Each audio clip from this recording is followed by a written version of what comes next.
Hello everyone, welcome to educational world. तो हम dot net technology पढ़ रहे थे और लास्ट क्लास में हम लोगों ने अभी तक सिलेबस डिस्कशन कर लिया था। और डॉट नेट की जो ये यूनिट नंबर 1 है, जिसमें हम लोगों ने introduction to common language routine के बारे में देखा था। और अगर हम अभी बात करें तो अभी क्या क्या टॉपिक हमारे इसमें शेष रहने हैं। अभी इसमें हम लोग जो है कॉमन टाइप सिस्टम के बारे में देखेंगे, कॉमन लैंग्वेज स्पेसिफिकेशन के बारे में देखेंगे, और बेस क्लास लाइब्रेरी क्या होती है, डॉट नेट क्लास लाइब्रेरीज़ क्या होती हैं, इंटरमीडिएट लैंग्वेज क्या होती है, और जस्ट इन टाइम कंपाइलेशन क्या होते हैं, असेंबलीज क्या होती है, और इंट्रोडक्शन टू वेब सर्विसेज क्या होते हैं, और यूनिफाइड क्लासेस क्या होती हैं। तो अगर हम एग्ज़ाम के पॉइंट ऑफ व्यू से बात करें तो वैसे तो बेसिकली फर्स्ट यूनिट जो है वो बहुत ज़्यादा इंपॉर्टेंट होती है, क्योंकि अगर ये क्लियर हो गई आपकी तो बाकी जो बिल्डिंग ब्लॉक्स होते हैं वो आपके क्लियर हो जाते हैं।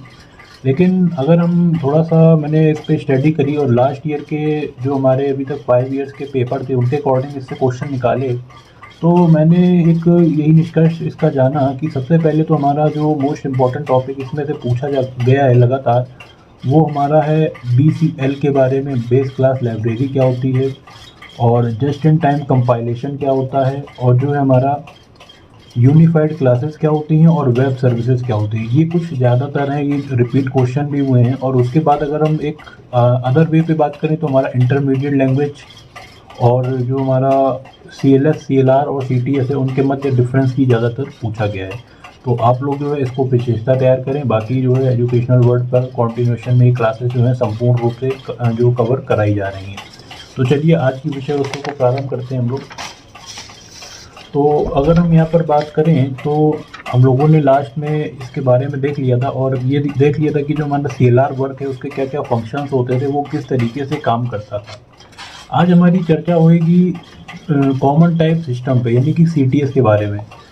तो CTS की अगर हम बात करें तो CTS बेसिकली जो है हमारा the dot net provide multiple language support using feature known as common type system. देखिए नाम से पता चल रहा है कॉमन टाइप सिस्टम, यानी कि एक ऐसा सिस्टम जो कॉमनली फीचर को एनहेंस्ड करा सके, is built into a CLR। तो यहाँ पर अगर हम बात करें तो यहाँ पर ये बताने का मतलब यही है कि CLR CTS जो होता है हमारा, ये एक कॉमन फ्रेमवर्क की तरीके कार्य करता है।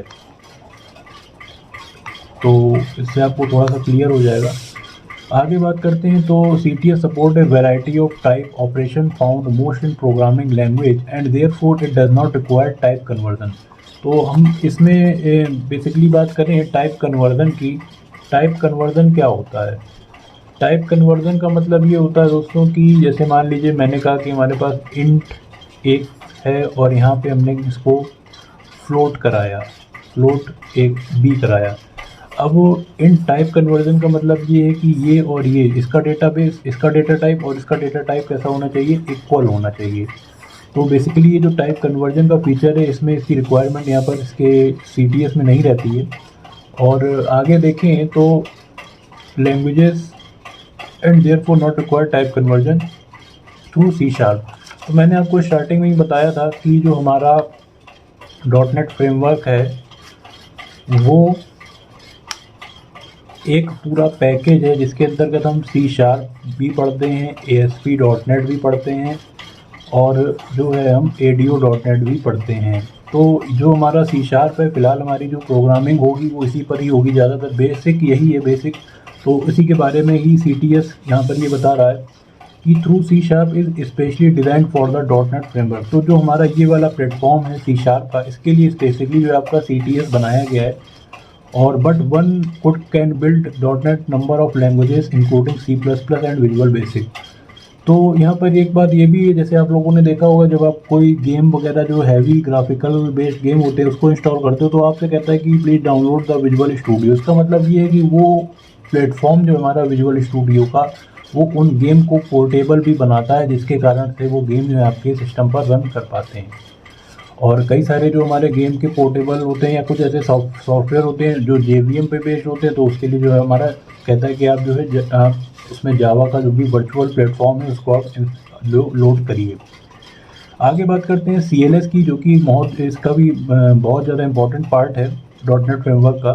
तो the common language specification define a set of rules enable inter operability of the dot net system.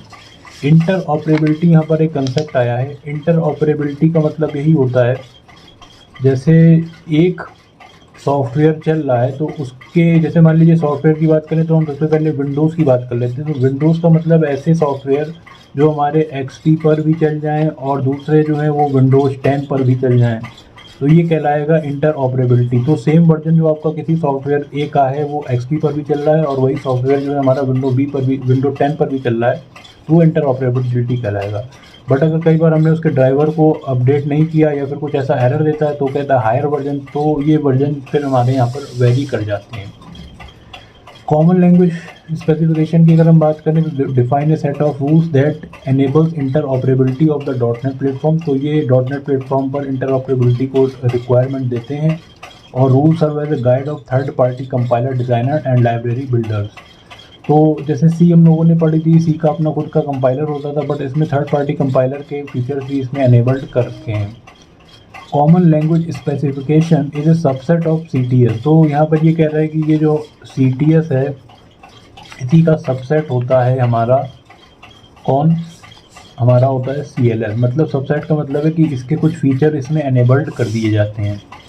उसके बाद है therefore a language rule can each other class libraries and there known application program interface that design following rules of CLS that build by dot net technology. तो देखिए basically यहाँ पर एक छोटी सी बात कर लेते हैं कि जो हमारा लाइब्रेरीज़ क्या होती हैं। लाइब्रेरी का मतलब वो वाली लाइब्रेरी नहीं जिसमें हम लोग बैठ के पढ़ते हैं, वो लाइब्रेरी तो अलग हो जाती है। लेकिन अगर हम डॉटनेट की बात करें तो डॉटनेट में कुछ प्री डिफाइंड फंक्शंस होते हैं, उसकी लाइब्रेरी फंक्शंस के उसमें फॉर्म में स्टोर होती है ताकि जब हमें ज़रूरत पड़े तो हम उस डायरेक्ट फंक्शन को कॉल कर लें। जैसे हमारा एक फंक्शन होता है console.writeLine।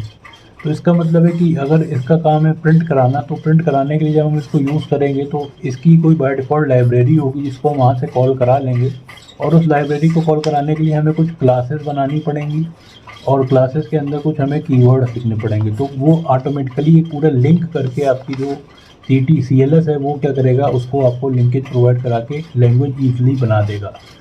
तो आज की इस विषय वस्तु को यहीं पर हम लोग समाप्त करते हैं। मिलेंगे आपसे अगली क्लास में। तब तक जो है आप पुरानी वीडियोस को देखिएगा और 2 से 3 बार देखकर उसके नोट्स जो है आप लोग अभी से बनाना स्टार्ट कर दीजिएगा, ताकि जब हमारा कोर्स समाप्त होगा तो आप लोगों के पास एक समग्र स्टडी मटेरियल पहुंच जाएगा। तो बहुत बहुत शुक्रिया आपका, धन्यवाद, जय हिंद।